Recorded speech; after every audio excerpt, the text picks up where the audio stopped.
Hello dear students, कैसे हैं आप सभी। उम्मीद करता हूं बच्चों आप सभी बहुत ही अच्छे होंगे। और आपको पता है कि जनवरी में ही क्लास 8 का एग्ज़ाम होने वाला है, क्लास 8 बोर्ड का। ठीक है, बहुत ही जल्द एग्ज़ाम लिया जा रहा है दोस्तों जैक बोर्ड की तरफ से इस बार। क्योंकि हमेशा जो है 10th क्लास के एग्ज़ाम के बाद ही होता था, पर अब जो है वो 10th क्लास से पहले जनवरी में ही होने वाला है। तो आप लोगों के सामने बहुत ही कम समय बचा हुआ है, लगभग 2 महीना के आसपास बचा हुआ है दोस्तों, पूरा 2 महीना भी नहीं है। ठीक है, इसलिए बहुत ही कम समय में आपको एक बेहतरीन तैयारी की ज़रूरत है। तो इस वीडियो में हम लोग बात करेंगे आज से सामाजिक विज्ञान के बारे में। सामाजिक विज्ञान का मतलब समझ लीजिए आप 10 वीडियो आने वाला है, और 10 वीडियो में कम से कम 500 हम लोग ऑब्जेक्टिव सवाल पूरा क्लियर करेंगे 8 क्लास के लिए। ठीक है, तो ये उसी सीरीज़ का फर्स्ट वीडियो है। और जितने भी सवाल हैं बहुत ही इंपॉर्टेंट सवाल है, क्योंकि सब PYQ हैं, प्रीवियस ईयर सवाल हैं। ठीक है, प्रीवियस ईयर सवाल, और कह सकते हो आपके मॉडल पेपर जितने भी जारी हुए हैं आज तक 2017 से लेकर 2024 तक, तो सारे सवाल आपको कराया जाएगा इस पूरे सीरीज में। तो प्लेलिस्ट बना दिया जाएगा, वहीं पर आप जाकर इसको अच्छे से वॉच कर सकते हैं। ठीक है, और समझ लीजिए आप सोशल साइंस का मोस्ट इंपॉर्टेंट वीडियो है, क्योंकि यहाँ से बहुत सारे सवाल आपके डायरेक्ट एग्जाम में बनेंगे, क्योंकि प्रीवियस ईयर के सवाल बहुत ज़्यादा यहाँ पे रिपीट होता है क्लास 8 में। ठीक है, तो इसलिए आप लोग ध्यान से देखिएगा वीडियो, और पूरे प्लेलिस्ट को चेक करते रहिएगा, क्योंकि समय समय पर अपडेट करते रहेंगे पूरा प्लेलिस्ट को। और इसी तरह से हम लोग का टारगेट पूरा 500 सोशल साइंस का, 500 इसी तरह का साइंस का, फिर 500 मैथ का। यानी पूरा आप अगर पूरा डिटेल में इसको देख लेते हैं सारा वीडियो, तो आपका एक भी सवाल नहीं जाएगा कहीं। और उम्मीद प्लस आने से आपको कोई भी नहीं रोक सकता। ठीक है, ये प्लस तो एकदम बिल्कुल आएगा।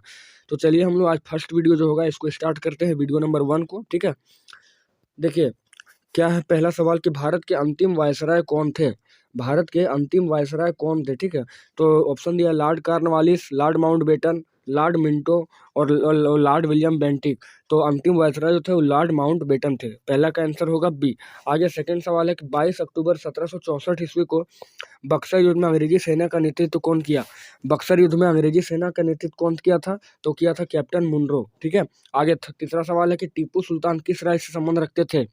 तो टीपू सुल्तान मैसूर से संबंध रखते थे। मैसूर, कर्नाटक को पहले मैसूर भी कहा जाता था। आगे चौथा सवाल है कि महात्मा गांधी ने 1917 ईस्वी में नील बगान मालिकों के विरुद्ध चंपारण में आंदोलन शुरू किया था। चंपारण किस राज्य में स्थित था। चंपारण जो है पूछा जा रहा है कि चंपारण किस राज्य में स्थित था, तो चंपारण जो है वो बिहार राज्य में स्थित है दोस्तों, बिहार में। ठीक है, आगे पांचवा सवाल है ये भारत में पहली सूती कपड़ा मिल 1854 में किस जगह पर स्थापित हुई थी। भारत में पहली कपड़ा मिल 1854 में किस जगह पर स्थापित हुई थी, तो हुआ था बम्बई में। आगे छठा सवाल है कि 1857 ईस्वी के विद्रोह के समय भारत का गवर्नर जनरल कौन था। तो 1857 का जब क्रांति हो रहा था, तो उसमें पूछा रहा है कि गवर्नर जनरल जो था वो कौन था, तो वो हो जाएगा दोस्तों लॉर्ड कैनिंग। ठीक है, लॉर्ड कैनिंग हो जाएगा। आगे देखिए अगला सातवां सवाल कि धन के निकासी का सिद्धांत किसने दिया। तो धन का निकासी का सिद्धांत दादा भाई नेरोजी ने दिया था।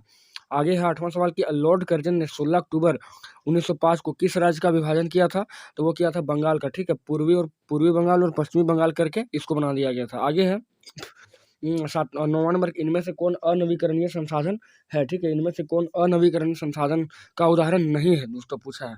तो पेट्रोलियम, के कोयला, वन, प्राकृतिक गैस। तो वन जो है वो अनवीकरणीय संसाधन का उदाहरण नहीं है, बल्कि ये नवीकरण संसाधन है। नेक्स्ट 10वां पूछा गया कपास की खेती के लिए कौन सी मिट्टी सबसे अच्छी होती है। तो कपास की खेती के लिए काली मृदा सबसे ही बेहतरीन होती है। आगे 11वां सवाल है कि झारखंड में अभ्रक का उत्पादन मुख्य रूप से कहाँ पर नहीं होता है। झारखंड में अभ्रक का उत्पादन मुख्य रूप से कहाँ नहीं होता है, तो देखिए कोडरमा में भी होता है, गिरिडीह, हजारीबाग सब जगह होता है, तो बच गया गुमला, गुमला में नहीं होता है। आगे 12वां सवाल है विश्व का सबसे बड़े चावल उत्पादक देशों का सही क्रम चुनना है। ठीक है, तो सही क्रम जो होता है सबसे फर्स्ट स्थान पे चीन है, फिर भारत है, फिर जापान है, श्रीलंका। पहला ऑप्शन ही बिल्कुल करेक्ट होगा। आगे 13वां सवाल है कि ग्रेट लेक्स किन समूहों का नाम है। तो ग्रेट लेक्स, देखिए लेक्स बोला गया है, तो लेक्स का मतलब होता है झील, तो 5 झीलों का एक समूह है, 5 झीलों का एक समूह। आगे 14वां सवाल मानवाधिकार दिवस हर साल किस तिथि को मनाया जाता है, तो वो मनाया जाता है 10 दिसंबर को। ठीक है, 10 दिसंबर को मानवाधिकार दिवस मनाया जाता है। आगे बात करेंगे, आगे 15वां सवाल होगा कि राज्यसभा में कितने सदस्य को राष्ट्रपति जो है मनोनीत करता है राज्यसभा में। ठीक है, राज्यसभा में जो है वो 12 सदस्य को मनोनीत किया जाता है, राज्यसभा में 12 सदस्य को मनोनीत किया जाता है। नेक्स्ट है भारत में न्यायाधीशों की सेवानिवृत्ति उम्र क्या है। ठीक है, भारत में न्यायाधीशों की सेवानिवृत्ति यानी कि पद त्यागने का उम्र कितना है, तो वो 65 साल होता है। आगे है कि भारत में लड़कियों के लिए विवाह योग्य उम्र कानून द्वारा कितने वर्ष निर्धारित किया गया, तो वो है 18 साल। आगे पूछा गया है 18वां पंथ निरपेक्ष समाजवादी तथा अखंडता सब 1976 में किस संविधान संशोधन द्वारा जोड़ा गया था? तो वह 42वां संविधान संशोधन है। और 44वां संविधान संशोधन के द्वारा संपत्ति के अधिकार को हटाया गया था। ठीक है, याद रखना आपको। आगे सूर्य नमस्कार की कितनी स्थितियां हैं? सूर्य नमस्कार की कितनी स्थितियां हैं? तो वो है 12। ठीक है, 12 है। आगे होगा कि बैंक से आप लाभ उठा सकते हैं। बैंक से आप लाभ उठा सकते हैं किस प्रकार से? रुपया को सुरक्षित रखकर, जरूरत पड़ने पर ऋण लेकर, या ए और बी दोनों? तो ये हो जाएगा ए और बी दोनों। क्या अस्थाई बंदोबस्त किसके समय में शुरू की गई थी? अस्थाई बंदोबस्त, तो अस्थाई बंदोबस्त जो है 1793 में यानी लॉर्ड कॉर्नवालिस के समय पर यह शुरू किया गया था। नेक्स्ट पूछा गया है संथाल विद्रोह की अगुवाई कौन नहीं किया था? ठीक है, तो सिद्धो, कान्हू, चांद और भैरव चारों किए थे, लेकिन बिरसा मुंडा जो थे वो नहीं किए थे। आगे पूछा गया कैलिको अधिनियम किससे संबंधित है? कैलिको अधिनियम तो सूती कपड़े के छीट से यह संबंधित है। आगे है कि बाबू कुंवर सिंह किस राज्य से संबंधित थे? बाबू कुंवर सिंह किस राज्य से ये संबंधित थे? तो बिहार से संबंधित थे दोस्तों। आगे पूछा गया है 5वां कि लक्ष्मीबाई कहाँ की रानी थी? ठीक है, लक्ष्मीबाई तो झांसी की रानी थी लक्ष्मीबाई। आगे पूछा गया है सती प्रथा को दूर करने का श्रेय किन्हें मिला? सती प्रथा को दूर करने का श्रेय किसे मिला? तो लॉर्ड विलियम बेंटिक को, लॉर्ड विलियम बेंटिक को मिला। आगे पूछा गया 1791 ईस्वी में ब्रिटिश जोनाथन डंकन द्वारा हिंदू कॉलेज कहाँ पर स्थापित किया गया था? ठीक है, तो BHU यानी बनारस में ये किया गया था। आगे पूछा गया है झारखंड के माइकल किंडो, झारखंड के माइकल किंडो जो है किस खेल से संबंधित थे? तो हॉकी से संबंधित थे माइकल किंडो। आगे है जल ग्रह किसे कहा जाता है? तो पृथ्वी को जल ग्रह कहा जाता है। आगे पूछा गया विश्व वन दिवस कब मनाया जाता है? विश्व वन दिवस तो वो मनाया जाता है 21 मार्च को, विश्व वन दिवस। नेक्स्ट है किसे उद्योग की जननी कहा जाता है? तो किसे उद्योग की जननी कहा जाता है? तो वो लोहा है, लोहा को उद्योग की जननी कहते हैं। नेक्स्ट है किस रेशेदार फसल को सुनहरा रेशा कहा जाता है? तो वो होता है पटसन, पटसन को जूट भी कहते हैं, तो पटसन है सुनहरा रेशा। आगे है झारखंड के 2 लौह इस्पात केंद्र कौन कौन से हैं? झारखंड के, ठीक है, तो झारखंड के यहाँ पर दिया गया ऑप्शन में जमशेदपुर और बोकारो हो जाएगा। आगे पूछा गया है कि भारत में शिक्षा का अधिकार कानून कब से लागू किया गया? ठीक है, तो 1 अप्रैल 2010 से वो लागू किया गया था। आगे 15वां सवाल इसमें दिया गया है कि स्वतंत्र भारत का संविधान कब लागू हुआ? कब लागू हुआ? ठीक है, तो 26 जनवरी 1950 यानी कि गणतंत्र दिवस के दिन। आगे है कि भारत देश का सबसे पुराना उच्च न्यायालय कौन सा है? भारत देश का सबसे पुराना उच्च न्यायालय कौन सा है? तो कलकत्ता उच्च न्यायालय, क्योंकि देखिए 1911 से पहले जो है कलकत्ता हम लोग का राजधानी हुआ करता था, लेकिन 1905 में जो स्थिति बिगड़ा वहाँ पे, तो उसके बाद दिल्ली में उसको स्थानांतरित किया गया था। तो उससे पहले कलकत्ता ही हम लोग का सबसे पुराना न्यायालय था। आगे अभियान द्वारा भारत सरकार कब आरंभ किया गया था? कब आरंभ किया गया था? तो 2 अक्टूबर 2014 में गांधी जी की जयंती था और 2014 में मोदी जी शासन में आए थे। आरक्षण किस वर्ग को नहीं मिलता है? झारखंड राज्य में किस वर्ग को आरक्षण नहीं मिलता है? तो सामान्य वर्ग यानी कि जनरल। ठीक है, आगे आगे है कि सबसे बड़ा मूर्ख कौन है? सबसे बड़ा मूर्ख कौन है?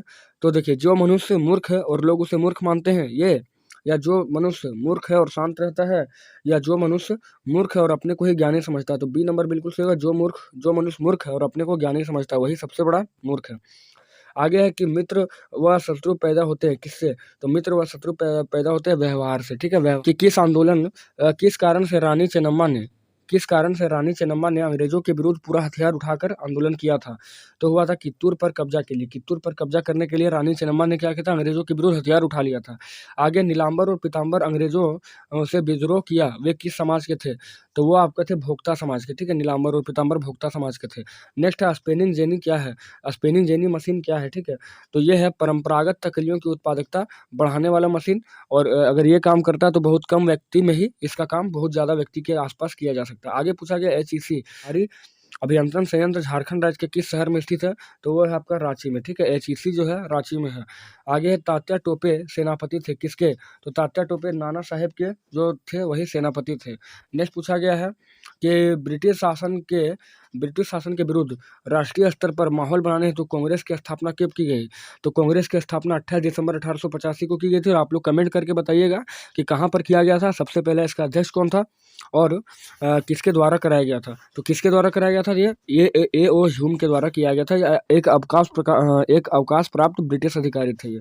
आगे पूछा गया स्वराज मेरा जन्मसिद्ध अधिकार है और मैं इसे लेकर रहूंगा, ये किसका कथन है? तो ये है बाल गंगाधर तिलक का। ठीक है, आगे आप कमेंट करके बताइएगा लाल बाल पाल किसे कहा जाता है। नेक्स्ट है मेजर ध्यानचंद किस खेल से संबंधित रखते थे संबंध? मेजर ध्यानचंद, तो मेजर ध्यानचंद जो थे वो हॉकी से संबंधित रखते थे मेजर ध्यानचंद। ठीक है, हॉकी का जादूगर भी इन्हें कहा जाता है। आगे सामुदायिक भूमि पर किसका अधिकार होता है? सामुदायिक भूमि पर किसका अधिकार होता है? तो वो होता है दोस्तों समाज का, ठीक है। सामुदायिक भूमि पर समाज का अधिकार होता है। नेक्स्ट है, झारखंड में लोह अयस्क नहीं पाया जाता है, कहाँ पर? तो घाटशिला या कोडरमा या नोवा मुंडी। तो देखिए, आप देख सकते हैं यहाँ पे कि झारखंड में जो है कोडरमा में तो नहीं पाया जाता है और घाटशिला में भी नहीं पाया जाता है, नोवा मुंडी में बिल्कुल पाया जाता है, ठीक है। पश्चिमी सिंहभूम में, तो ए और बी बिल्कुल इसका करेक्ट आंसर होगा। आगे काला सोना किसे कहा जाता है? तो काला सोना जो है ना, वो बहुत कोई सोचेगा क्या कि कोयला को कहा जाएगा, लेकिन ये पेट्रोलियम और उससे बने हुए पदार्थ को काला सोना कहते हैं। नेक्स्ट है, इनमें से कौन प्रमुख पेय फसल है? पेय फसल, तो पेय फसल यानी पीने वाला फसल, तो चाय और कहवा जो है यही आपका पेय फसल है। आगे पूछा गया है कि कौन खनिज आधारित उद्योग का उदाहरण नहीं है? खनिज आधारित, देखिए इस्पात जो है खनिज से चलता है, एल्यूमिनियम उद्योग भी खनिज से चलता है, और तो सूती वस्त्र उद्योग जो है वो खनिज से चलने वाला नहीं, इसका मतलब 13 का सी हो जाएगा आंसर। आगे 14वां कि उच्च न्यायालय के न्यायाधीश को कौन पदमुक्त करता है? उच्च न्यायालय के न्यायाधीश को, ठीक है, यानी कि हाई कोर्ट हो गया या सुप्रीम कोर्ट हो गया, उसके न्यायाधीश यानी जज को कौन नियुक्त अधि करता है? पदमुक्त। तो उसको महाभियोग की प्रक्रिया द्वारा पदमुक्त करते हैं। आगे है कि 28 जनवरी 1950 को भारत के सर्वोच्च न्यायालय की स्थापना कहाँ पर हुई थी? कहाँ पर हुई थी? तो वो दिल्ली में हुई थी, ठीक है। उससे पहले कहाँ था? कलकत्ता में था। आगे है, अस्पृश्यता का अर्थ क्या होता है? तो जो छूने योग्य नहीं होता उसे अस्पृश्यता कहते हैं, और उस अनुच्छेद 17 में इसका वर्णन किया गया है। आगे पूछा गया है कि झारखंड सरकार ने 15 अप्रैल 2016 को भीमराव अम्बेडकर आवास योजना का शुभारंभ किया था, आखिर ये किससे संबंधित थे? ठीक है, तो भीमराव अम्बेडकर योजना जो था विधवा के लिए करवाया गया था दोस्तों। आगे पूछा गया कि भारतीय संविधान के अनुच्छेद 24 के अनुसार किस उम्र के बच्चों से बाल मजदूरी कराना दंडनीय अपराध है? तो देखिए ऑप्शन दिया 18 वर्ष से कम, 18 वर्ष से कम या 14 वर्ष से कम, तो बिल्कुल यही करेक्ट आंसर होगा, 14 वर्ष से कम। नेक्स्ट पूछा गया है बहुत आसान काम है क्या? बहुत आसान काम क्या है? तो मेहनत करना या दूसरों की बात मानना या दूसरों को सीख देना या मित्र से बातचीत बंद करना, ठीक है। तो दूसरों की बात मानना बहुत ही आसान काम है, दूसरों की बात मानना। आगे पूछा गया अच्छा मनुष्य ऋण के बोझ से दब जाने पर क्या करेगा? अच्छा जो मनुष्य होगा ऋण का बोझ से अगर दब जाएगा तो क्या करेगा? तो वो करेगा क्या आपका? तो वो करेगा कि अपनी मेहनत से धन कमाकर ऋण का बोझ बहुत ही खत्म कर देगा, ठीक है। आगे पूछा गया है कि ईस्ट इंडिया कंपनी कहाँ की व्यापारिक कंपनी थी? ईस्ट इंडिया कंपनी कहाँ की व्यापारिक कंपनी थी? तो अगर देश पूछा जाए तो इंग्लैंड की कंपनी थी, लेकिन अगर महादेश पूछा जाए तो यूरोपीय कंपनी होगी। आगे महलवाड़ी व्यवस्था में महलदार किसे कहा जाता था? तो गाँव का मुखिया को महलदार कहा जाता था। आगे सवाल कि आदिवासी समाज द्वारा प्रयोग किया गया दीकू शब्द किनके लिए प्रयुक्त किया जाता था? तो दीकू शब्द बाहरी लोगों के लिए प्रयुक्त किया जाता था, ये आदिवासी लोग प्रयुक्त करते थे, खास करके अंग्रेजों के लिए। आगे सूरत बंदरगाह भारत के किस तट पर स्थित था? तो भारत के वो पश्चिमी तट यानी कि गुजरात में है पश्चिमी तट, ठीक है, और वहीं पर सूरत बंदरगाह है। आगे पूछा गया है कि 1931 में भारतीय राष्ट्रीय कांग्रेस के तिरंगे झंडे के बीच वाली पट्टी में किसे जगह दी गई थी? तो उससे किसे जगह दिया गया था? तो चरखा को जगह दिया गया था, चरखा को जो है वो पूछा गया कंपनी सरकार ने भारत में कौन सा समाज सुधार का कार्य नहीं किया था? कौन सा समाज सुधार का कार्य नहीं किया था? ठीक है, तो देखिए सती प्रथा को बंद करने का कार्य ये किया था कंपनी ने, नर बलि को बंद करने का भी कार्य किया था, विधवा विवाह को बढ़ावा देने का काम किया था, और एक काम नहीं किया था क्या? गुलामी बंद नहीं किया गया था, ठीक है, गुलामी तो अंत तक चल रहा था। आगे पूछा गया हरविलास शारदा के प्रयास से 1929 में शारदा कानून बनाया गया। हरविलास शारदा के प्रयास से शारदा कानून किससे संबंधित था? तो शारदा कानून था लड़के और लड़कियों की शादी के लिए न्यूनतम उम्र से। आगे पूछा गया कांग्रेस के पहले अध्यक्ष कौन थे? तो कांग्रेस के पहले अध्यक्ष थे WC बनर्जी यानी कि वोमेश चंद्र बनर्जी। नेक्स्ट पूछा गया है लद्दाख में पाया जाने वाला यूरेनियम किसका उदाहरण है? तो वो है संभाव्य संसाधन का, अभी संभावित है, आगे देखा जाए क्या होता है। आगे पूछा गया बेतला नेशनल पार्क झारखंड के एकमात्र राष्ट्रीय उद्यान है, इनमें से किस जिले में स्थित है? तो बेतला नेशनल पार्क जो है लातेहार में स्थित है, ठीक है। आगे पूछा गया है कि इनमें से कौन ऊर्जा के गैर परंपरागत स्रोत नहीं है, ठीक है, तो वो होगा कोयला, ये है परंपरागत स्रोत। नेक्स्ट पूछा गया है कि इनमें से कौन भारत में सूचना प्रौद्योगिकी उद्योग का मुख्य केंद्र नहीं है? तो देख लीजिए आप, पुणे भी है, नई दिल्ली भी है, बेंगलुरु भी है, बच गया आपका बनारस, तो बनारस सूचना प्रौद्योगिकी उद्योग का केंद्र नहीं है दोस्तों। आगे पूछा गया है विश्व की कुल जनसंख्या का लगभग 75% लोग कहाँ रहते हैं? 75% लोग, तो 75% लोग जो रहते हैं एशिया और यूरोप में। आगे पूछा गया भारतीय संविधान द्वारा नागरिकों को कितने मौलिक कर्तव्य दिए गए हैं? 11 है, और मौलिक अधिकार जो है वो 6 है। नेक्स्ट पूछा गया भारत में कौन सी संस्था कानून बनाती है? तो कौन सी संस्था बनाती है? तो संसद बनाती है, और कमेंट करके बताया जाए, आप लोग की तरफ से बताइए कि संसद के कितने अंग होते हैं और संसद के कितने सदन होते हैं। नेक्स्ट पूछा गया है कौन सा कार्य भारत में न्यायपालिका का नहीं है? तो न्यायपालिका देखिए विवाद का निपटारा कराता है, न्यायिक समीक्षा करता है, नागरिकों का अधिकार भी संरक्षण करता है। यानी कौन सा काम नहीं करता है वो, तो चुनाव कराना। चुनाव कराना किसका काम है, तो चुनाव आयोग का, यानी कि इलेक्शन कमीशन का। नेक्स्ट पूछा गया सच्चर समिति का रिपोर्ट, यानी सच्चर कमेटी का रिपोर्ट किससे संबंधित था, तो मुस्लिम समुदाय से वो संबंधित था। आगे पूछा गया प्रधानमंत्री उज्ज्वला योजना का संबंध है, प्रधानमंत्री उज्ज्वला योजना का संबंध है तो वो हो जाएगा निःशुल्क एलपीजी कनेक्शन उपलब्ध कराने के लिए, निःशुल्क एलपीजी कनेक्शन उपलब्ध कराने के लिए। आगे पूछा गया है कि कौन बच्चों के लिए कल्याणकारी आविष्कार नहीं है, ठीक है, तो परमाणु बम का निर्माण जो है वो आविष्कार कल्याणकारी नहीं है। आगे पूछा गया है कि मनुष्य मानव द्वारा प्रकृति के लिए किया गया कार्य, कौन सा कार्य गलत है, ठीक है, तो देखिए दिया गया प्रकृति को देखना है तो सही बात है, प्रकृति को सहयोग देना भी सही है, प्रकृति का उचित उपयोग से भी सही सभी है। तो कौन सा कार्य गलत है, प्रकृति को नष्ट करना, यही आपका गलत हो जाएगा। आ गया है कि लॉर्ड डलहौजी द्वारा राज्य हड़प नीति के आधार पर किस राज्य का विलय का सही क्रम चुनना है आपको। तो देखिए पहले सतारा को किया गया था, फिर संबलपुर, फिर नागपुर, फिर अवध, तो पहला ही ऑप्शन यहाँ पर करेक्ट होगा। आगे पूछा गया मसलिन क्या था, तो मसलिन एक बारीक सूती कपड़ा है, बारीक सूती कपड़ा, ठीक है, मसलिन जो है बारीक सूती कपड़ा है। आगे 1857 की क्रांति में झांसी के सैनिकों का नेतृत्व किसने किया था, तो झांसी में किया गया था रानी लक्ष्मीबाई के द्वारा। आगे शांति निकेतन की स्थापना कब की गई, या कहाँ की गई, शांति निकेतन की स्थापना कहाँ पर की गई, या कौन किया था, हाँ शांति निकेतन की स्थापना किसने की, तो रविन्द्रनाथ टैगोर ने किया था शांति निकेतन की स्थापना, और 22 दिसंबर 1901 को किया गया था। हो सकता है ये सवाल पूछ दिया जाए। आगे पूछा गया पहली बार दिल्ली के सिंहासन पर बैठने वाली महिला कौन थी, तो पहली बार दिल्ली के सिंहासन पर बैठने वाली महिला थी रजिया सुल्तान, लेकिन इसको उतार दिया गया था गद्दी से। आगे सिपाही विद्रोह भी कहा जाता है किसको, तो 1857 की क्रांति को सिपाही विद्रोह कहते हैं। आगे पूछा गया 8 अगस्त 1942 को भारत छोड़ो आंदोलन का नेतृत्व किसने किया था, या घोषणा किसने की थी, तो महात्मा गांधी ने, ठीक है, महात्मा गांधी ने इसका घोषणा किया था। आगे है 8वां सवाल कि 1929 में या 1928 में एम्स्टर्डम ओलंपिक में भारतीय हॉकी टीम को पहली बार हॉकी का स्वर्ण पदक हासिल हुआ, उस हॉकी टीम के कप्तान कौन थे, तो उस हॉकी टीम के कप्तान कौन थे, तो जयपाल सिंह मुंडा थे, ठीक है, उस हॉकी टीम के कप्तान थे जयपाल सिंह मुंडा, और पहली बार भारत को स्वर्ण पदक इसमें हासिल हुआ था। आगे पूछा गया रेगुर मृदा किसे कहते हैं, तो रेगुर मृदा जो है वो काली मृदा को कहते हैं, और काली कपासी मिट्टी कपास के लिए बहुत ही लाभदायक होती है। आगे पूछा गया बायोगैस किसके विघटन से उत्पन्न होता है, तो बायोगैस जो है पूछा गया किसके विघटन से, तो जैविक सामग्री से, बिल्कुल सही जवाब है। गोबर ये भी सही है, रसोई अपशिष्ट ये भी सही, तो इसका मतलब सही आंसर यहाँ पर सभी हो जाएगा सही। आगे प्राथमिक क्रियाओं का उदाहरण नहीं है, देखिए प्राथमिक क्रिया कौन है, कृषि भी है, खनन भी है, पशुपालन भी है, तो प्राथमिक क्रिया का उदाहरण बैंक नहीं है। आगे पूछा गया वन आधारित उद्योग के उदाहरण नहीं है, वन आधारित उद्योग, ठीक है, तो चीनी उद्योग, कागज उद्योग, लुगदी उद्योग या आयुर्वेदिक दवा के बारे में, तो चीनी उद्योग जो है वन आधारित उद्योग नहीं है, बाकी सारा है। आगे विश्व जनसंख्या दिवस कब मनाया जाता है, विश्व जनसंख्या दिवस तो मनाया जाता है 11 जुलाई को, विश्व जनसंख्या दिवस 11 जुलाई को मनाया जाता है। नेक्स्ट है संघ सूची में राष्ट्रीय महत्व के विषय होते हैं, इस विषय पर कानून कौन बनाता है, संघ सूची में राष्ट्रीय महत्व के विषय होते हैं, इसमें कौन बनाता है, तो केंद्र सरकार इसमें कानून बनाता है। और कमेंट करके आप लोग जल्द से बताइए कि टोटल सूची कितने प्रकार के हैं, टोटल 3 प्रकार की सूची, और नाम बताना है आपको कौन कौन से सूची है।